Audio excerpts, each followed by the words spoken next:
સ્કૂલમાં વિદ્યાર્થીનીના મોત કેસમાં નવો ખુલાસો થયો। તપાસ દરમિયાન ડમી સ્કૂલિંગ નેટવર્કનો પર્દાફાશ થયો છે। આયુષી બલદાણિયા મોત કેસની તપાસમાં ઘટસ્ફોટ થયો। નવોદય સૈનિક સ્કૂલની તૈયારીના નામે કૌભાંડ ચાલતું હતું। કોઈ બીજી શાળામાં એડમિશન લઈને માત્ર ઓનલાઈન હાજરી દેખાડાતી હતી।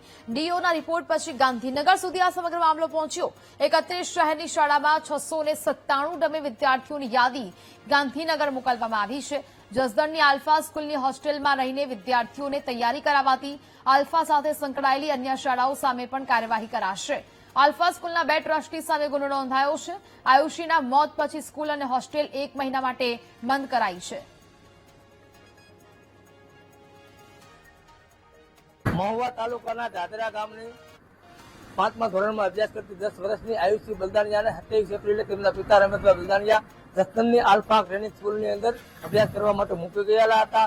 જે આયુષી બલદાણિયા ને અહીંયા અસપડા નીકળ્યા હતા। ગંભીર રીતે તાવ આવ્યો હતો અને તેને લઈ અને આ સંચાલકોની બેદરકારીથી તેમનું રાજકોટની સિવિલ હોસ્પિટલમાં મોત થયું। ત્યારબાદ તેમના પિતાએ આક્ષેપ કર્યા હતા કે સંચાલકોની બેદરકારીથી મારી દીકરીનું મોત થયું છે। સંચાલકોએ મારી દીકરી બીમાર હતી ત્યારે અમને કોઈને જાણ નથી કરી, પૂરતી સારવાર નથી આપી। આ ઘટના આખી ગુજરાતમાં એક વાત કરીએ કે લાલબત્તી સમાન કિસ્સો કહેવાય કે શિક્ષણ જગતમાં અને આખા ગુજરાતની અંદર હડકંપ હથ બતાવી દીધી એવી ઘટના હતી।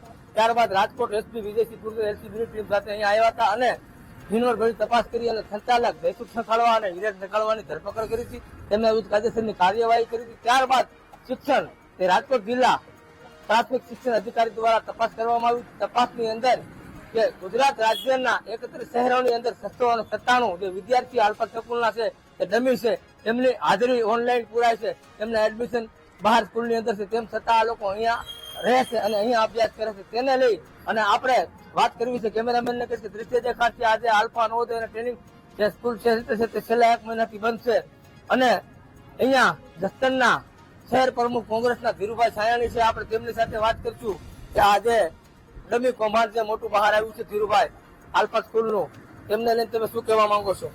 આજે આલ્ફા સ્કૂલની અંદર જે કૌભાંડ નીકળ્યું છે તે સરકારની બેદરકારી। જે વિદ્યાર્થીઓ અહીંયા ભણતા નથી, બહારની સ્કૂલોમાં ભણે છે એવા 600-700 વિદ્યાર્થીઓના નામ બીજે બોલે છે, હાજરી બીજે પુરાય છે અને અભ્યાસ અહીંયા કરે છે। તો પહેલા જ જાણે જે 700 વિદ્યાર્થીઓના જ્યાં હાજરી પુરાય તે બેદરકારી સરકારની છે। હાજરી પુરાય શું હપ્તા લેશે, એની ફી ના લેશે તો પ્રિન્સિપાલ અને એ સ્કૂલોના એડમિશનની તપાસ કરી અને એની માથે પહેલા તો પગલા લેવા પડે।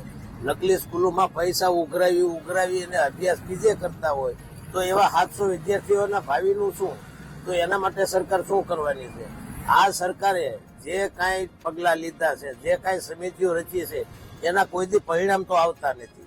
એટલે તો આ સરકાર અભ્યાસને શું વેપાર કરવા માંગે? આનો વેપાર કરી અને સરકારે અત્યારે ગુજરાતનું ભાવિ હાવ અંધકારમય કરી નાખ્યું। જો વિદ્યાર્થીઓ ભણે બીજે, હાજરી બીજે પુરાય અને આવા કૌભાંડ નિહળતા હોય તો એ શિક્ષણની ગુણવત્તા શું?